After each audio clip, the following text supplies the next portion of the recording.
I thought I knew what sacrifice meant. 15 years as a firefighter taught me to run toward danger while everyone else ran away, but nothing, not the burns, not the scars, not the nightmares, prepared me for the night I carried Elena Martinez out of that inferno. She looked at me with eyes full of fury and loss, and whispered words that would haunt me for months.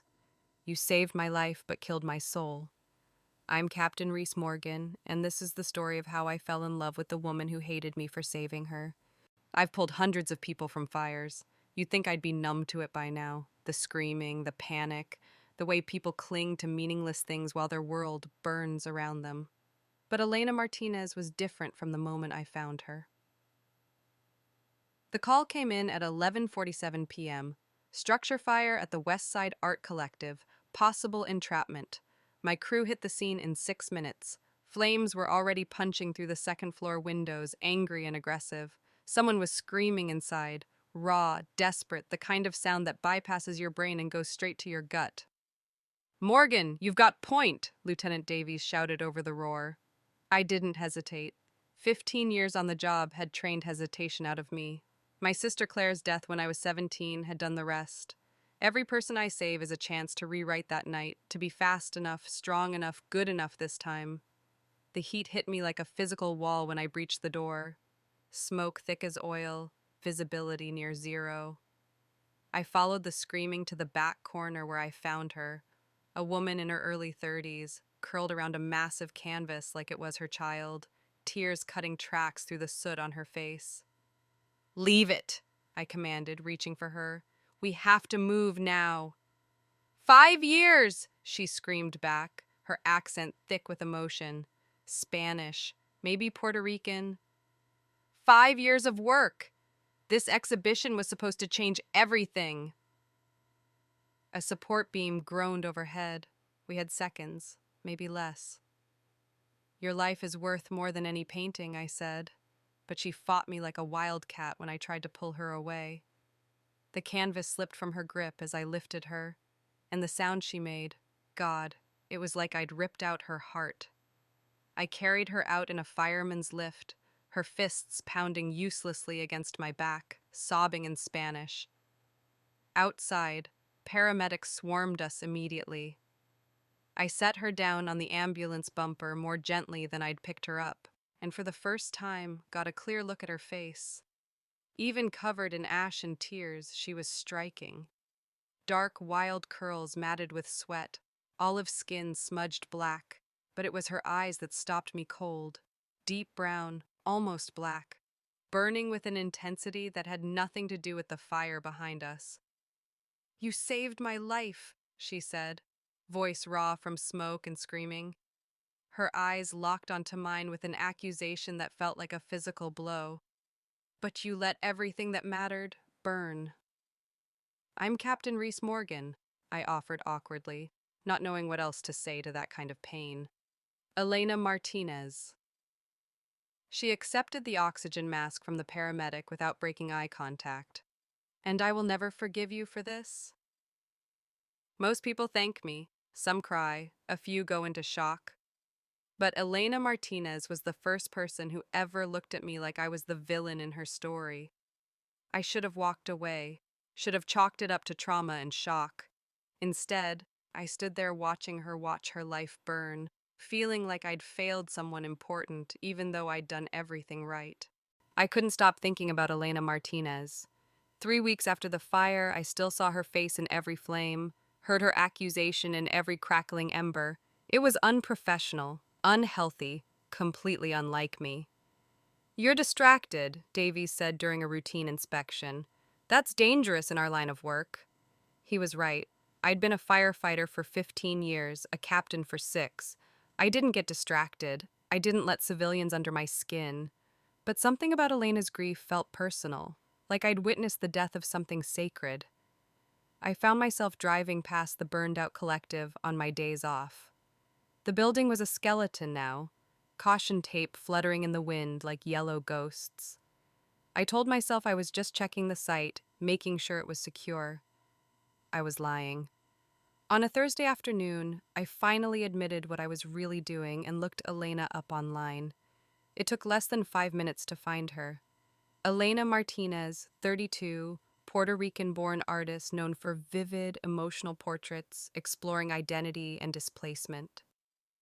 Her Instagram was a graveyard of her lost work, hundreds of paintings documenting 5 years of creative evolution, all reduced to ash. The comments were full of support and devastation. But what caught my attention was her most recent post, a photo of her hands covered in paint, captioned simply, "Starting over, solo show at the Broken Brush, first Friday, if I can remember how to create anything that matters." The Broken Brush was a bar in the Arts District. I'd been there once or twice. I shouldn't go.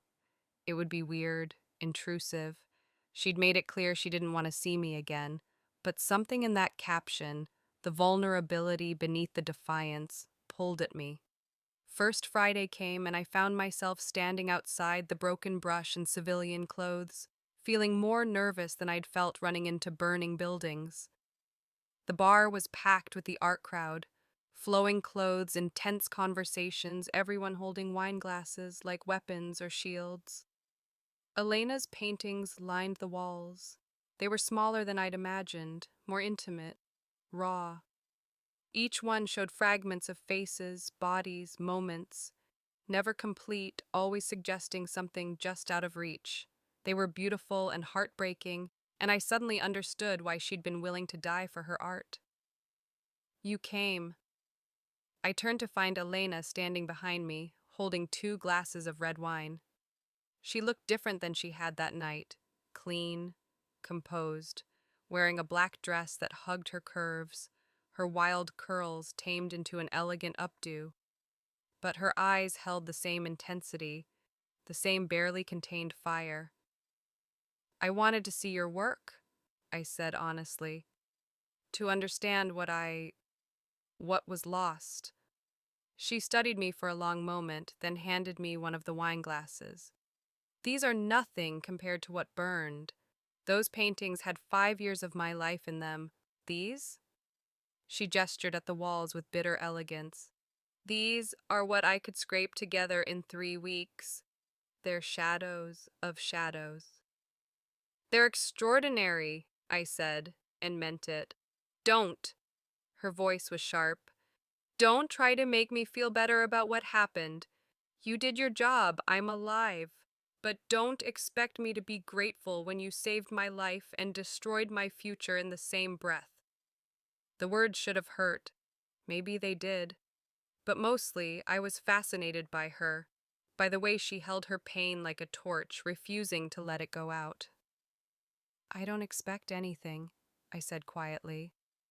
I needed to see that you were okay." "Why?"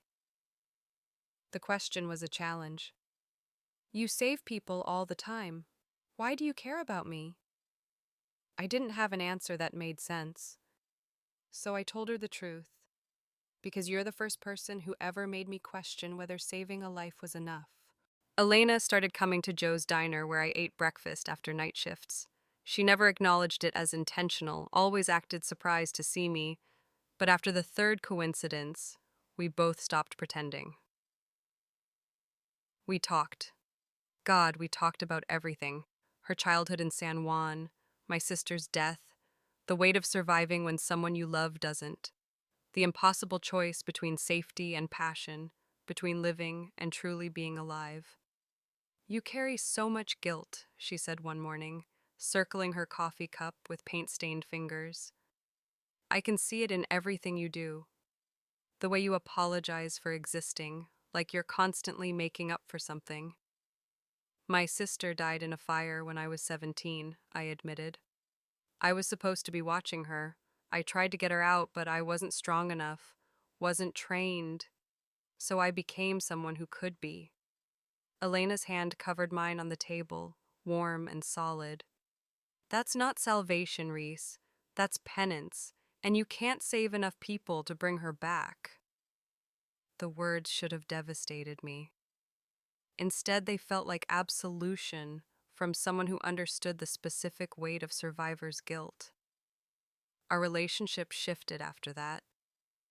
We started texting throughout the day, her sending photos of new paintings, me sending terrible jokes from the firehouse. She invited me to her new studio, a cramped space above a laundromat that smelled like detergent and turpentine. I watched her paint, mesmerized by the way she attacked the canvas like she was fighting God himself. "You paint angry," I observed one evening. "I paint honest," she corrected, not looking up from her work.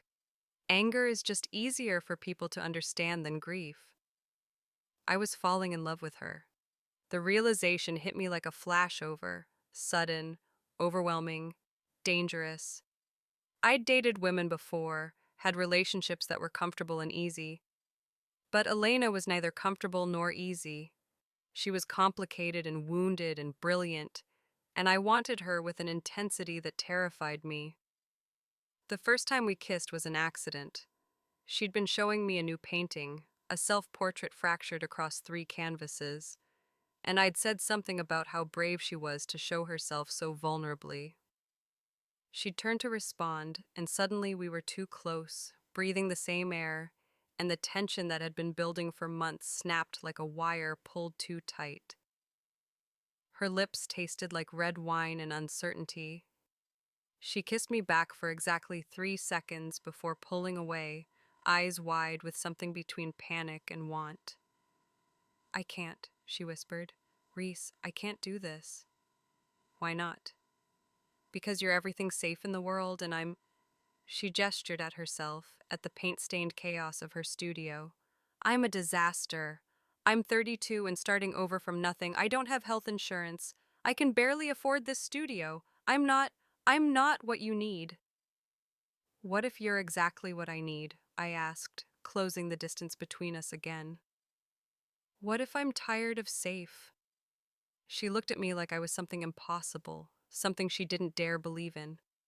Then she kissed me again, deeper this time, her paint-stained hands tangling in my hair, and I knew I was completely, irrevocably lost to her.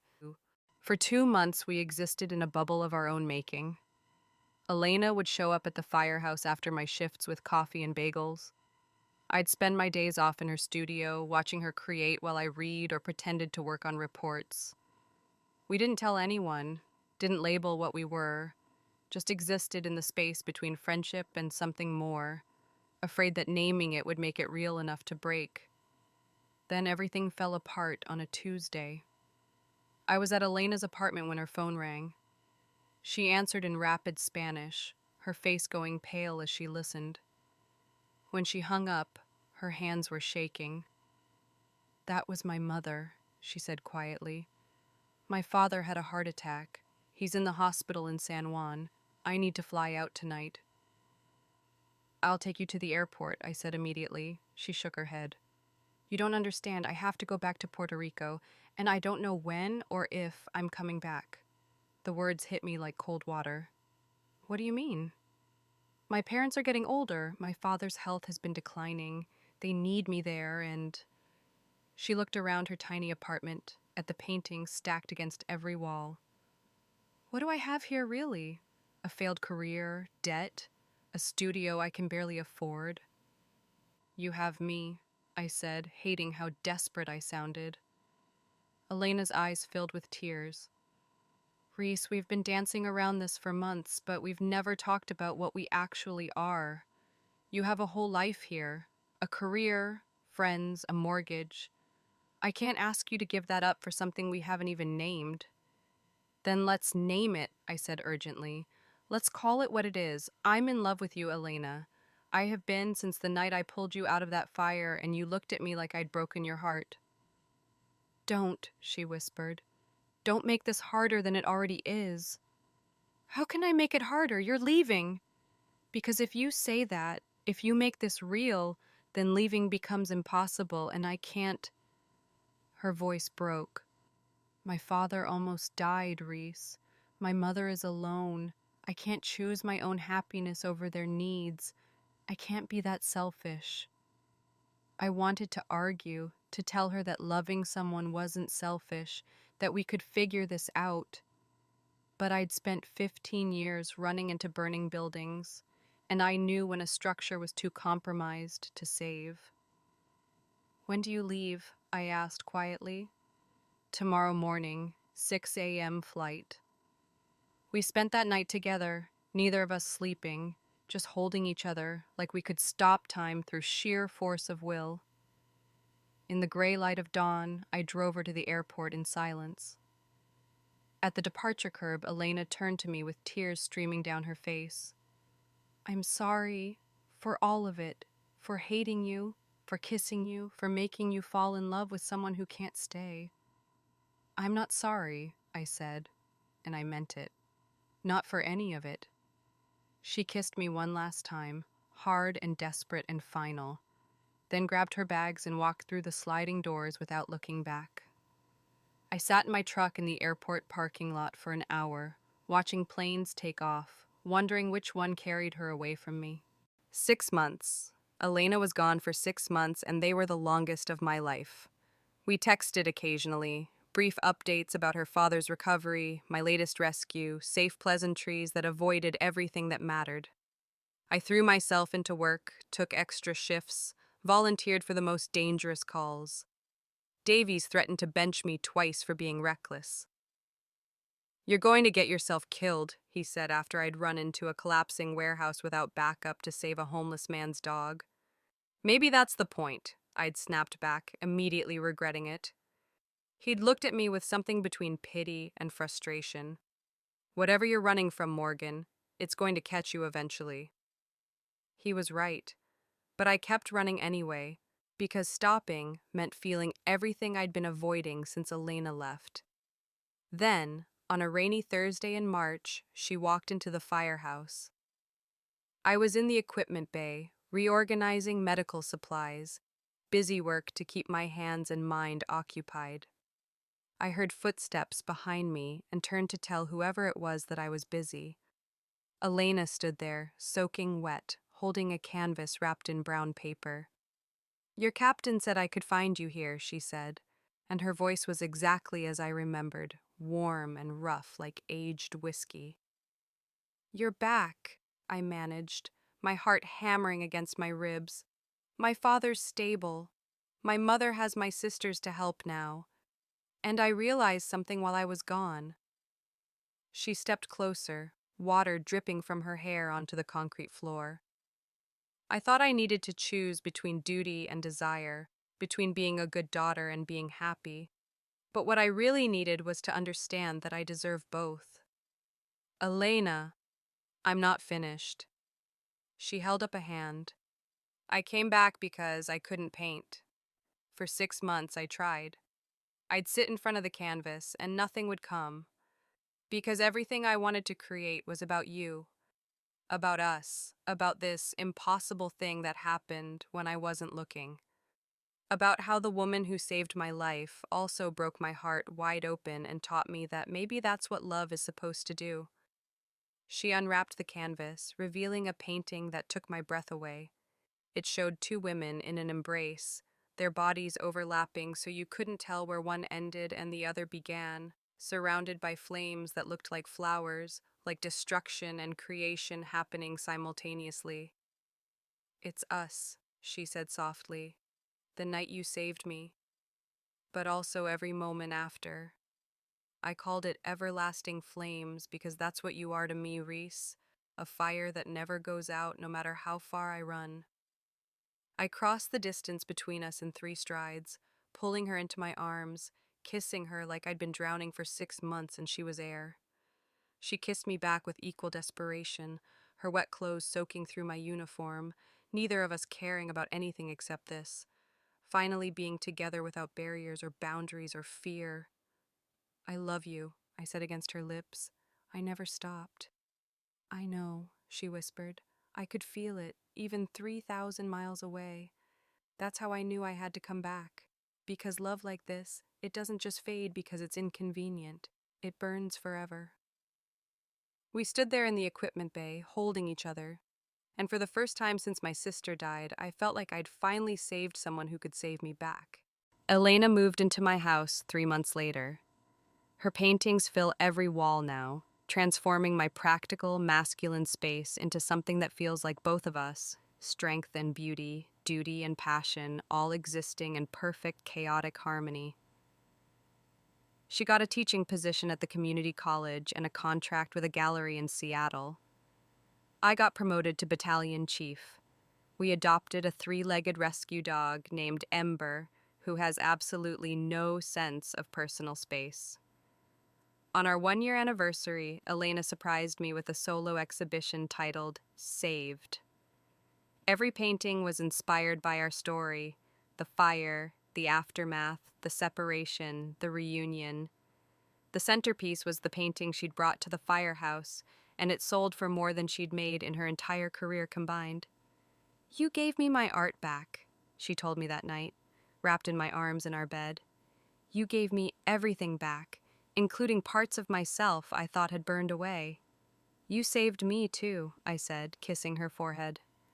"From a life of penance instead of living." We still fight sometimes, about whose turn it is to walk Ember, about whether the living room needs another painting. It doesn't, according to me. It absolutely does, according to her. About whether red or white wine goes better with pizza. But we fight like people who know they're on the same side, who trust that love is bigger than disagreement. Some nights I still dream about the fire, but now, when I carry Elena out of the flames in my dreams, she's smiling instead of crying. And when I wake up, she's there beside me, real and solid and mine. They say firefighters are brave because they run toward danger. But the bravest thing I ever did was let myself fall in love with the woman who taught me that sometimes the most dangerous fires are the ones that burn inside us. And sometimes those are exactly the ones worth keeping alive. Have you ever experienced a love that changed everything? A connection so intense it felt like fire, dangerous and beautiful and impossible to ignore? Share your story in the comments below. And if Elena and Reese's journey touched your heart, let me know what kind of love story you'd like to read next. Sometimes the flames that scare us most are the ones that light our way home,